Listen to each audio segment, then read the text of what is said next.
তো আমি একটু পেছনের গল্প থেকে শুরু করে আপনাকে একটু বলছি, আমি কুইকলি শেষ করব। 2014-এ শুরুর দিকে শাহ ইউসুফ আমাকে এই প্ল্যাটফর্মে নিয়ে আসে এবং এক প্রকার জোর করেই নিয়ে আসে, এবং আমি প্রথম দিকে আসলে বেশ অনেক আমরা স্ট্রাগল ফেস করেছি। অনেকেই তখন অনলাইন টিভি এটা মানে মানুষ একটু ঠিকভাবে আমাদেরকে নিতে পারে নাই, যে অনলাইনে আবার কিভাবে টিভি হয়।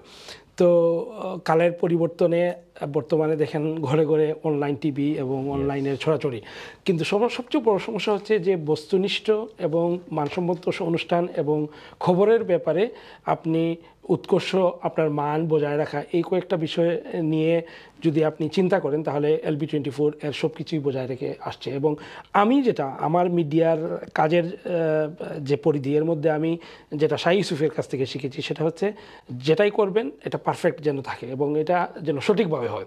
এই জিনিসটা আমাকে খুবই এই শিক্ষাটা আমাকে সবসময় কাজে লাগে, আমার কাজে আগেও লেগেছে, এখনও লাগছে। যেটা হচ্ছে যে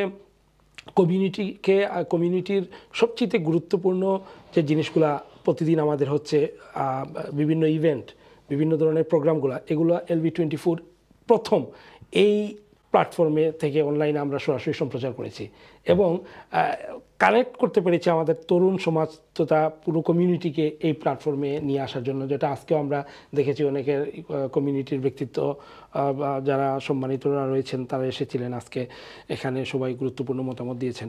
তো আমি শেষ করব এটা বলে যে আগামী যে অনুষ্ঠান হচ্ছে LB24-এর 17 বছরের পূর্তি, সেটা সাফল্য আমি কামনা করি এবং পাশাপাশি আগামী প্রজন্ম, বিশেষ করে এখানে যারা বড় হচ্ছে এই প্রজন্ম যাতে বাংলা ভাষার সাথে এই প্ল্যাটফর্মে যুক্ত হয়, পাশাপাশি আমাদের এখানকার কালচার, এখানে আমাদের যে বেড়ে ওঠা আমাদের সংস্কৃতিকে যাতে বিকশিত করতে এই প্ল্যাটফর্ম আরও বেশি করে ভূমিকা রাখতে পারে, সেই প্রত্যাশা সেই কামনা আমার থাকবে।